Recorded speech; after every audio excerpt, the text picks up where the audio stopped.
The Odd Pod. Odd Pod. MiTunes with Roy Hill and Chas Cronk, stars of a cult British horror movie. Tell me about Bloody New Year. Oh, go Roy. What can you say about it? It was classic. Our manager got us involved in it, I think, and it was a small British production.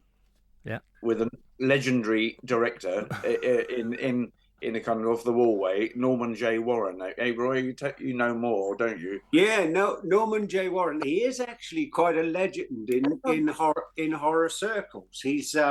He's made some sort of horror's not really my thing, but he's made some much admired genre horror films. Yeah. And we got asked if we would do the sort of the songs in the film, and Nick Magnus, who used to work with us a lot on keyboards, got asked to do the incidental music.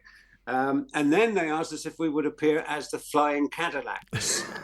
so we had to go down to Barry Island to film our bit. And we had a friend who looked after, I think he looked after 9 long wheelbase Cadillacs for the Sultan of Oman. There's always a story with Cry No More. And he sort of borrowed one so that we could arrive in quite a stylish manner. So we drove down to Barry Island. It was the lowest budget you've ever seen. There was no catering, so you would go to a local cafe with someone in full zombie makeup and just sit in a wimpy bar. You'd sit in a wimpy bar having a burger with some zombies. It was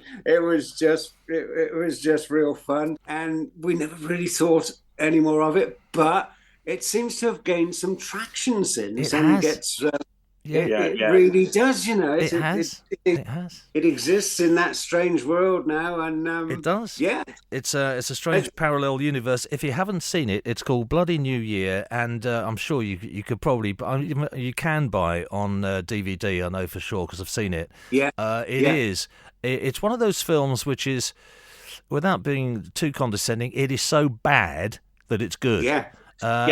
And you are the stars of it, to be fair. You're the best bit of it, to be fair. But especially in that blue suit that you had, Roy, that was something else. Yeah, we got to keep those. I think that was our payment, wasn't it, Chas?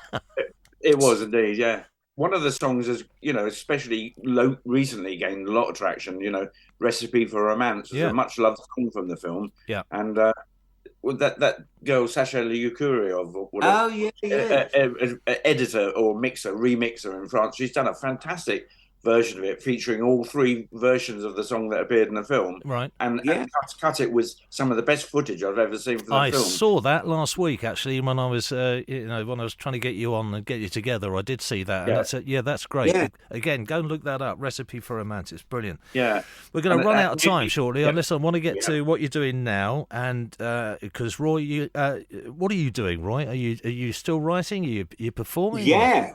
Funny, no, not performing. Haven't performed for as long as I can remember. But yeah, a lot of writing. Actually, I recorded an album called Switzerland in about 2005. That sold 86 copies. at which point I thought, nah, you've probably had your go, Roy. And I stuck to that for a long time until. I moved to Cheltenham about a year ago, and that brought on a new lease of life. And I'm writing frantically again, just for the sheer enjoyment of it. I'm enjoying every second of it, and I'll probably make a CD, and hopefully might even sell another 86. Good. Well, let us know when it's out, and I'll buy one. That'll be 87. 87 it is. Good man. Good man. Chas, you released Liberty last year on the Renaissance label. Are you working on a new album? I am. Yeah. It's slow going at the moment because I'm staggered by how successful Liberty, which was a solo album I did in lockdown. Really, it started that way. Sure. But staggered how well it was received, and also staggered how little money comes back from streaming. So Do you know, I was going to say I'm that trying to the go whole my thing. loins and go again with another one. The whole thing's gone, hasn't it? You know, it Yeah. must be so difficult to actually make a living out of what you do now because nobody pays anything anymore, do they? No, It's tricky. no. So when do you expect this to come out? Do you know? Oh, next year. Okay. Not All right. this year. We've got one last choice of track. What's it going to be? Well, a shameless bit of self-promotion again. Go for a it. track from Liberty, Yeah. really, I think. All right. Maybe the title track, or unless you prefer another one. No. Listen, you take whatever you want to do, my friend. Take the title track and Liberty. Okay. Although you might have to fade it early. Good. Goes on about 5 minutes. How long? At 5. Oh, that's all right. We can get away with that. Listen, you two, it's been an absolute pleasure. And a number of people I know will be listening to this who are ex-Middlesex Mafia, ex-Mulberry Tree Choir, ex-Cry No More fans. And they were all asking me the same question. Are you going to do one more farewell gig? Never say never. Good lads. All right. Roy Hill, Chas Cronk, thanks so much for being guests on Manx Radio. It's been a pleasure. And as soon as your new album comes out, Chas, and you put a new CD out, Roy, give us a shout. We'll play some songs. Thanks, Chris. All right. Fantastic, No worries. Chris.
The Odd Pod.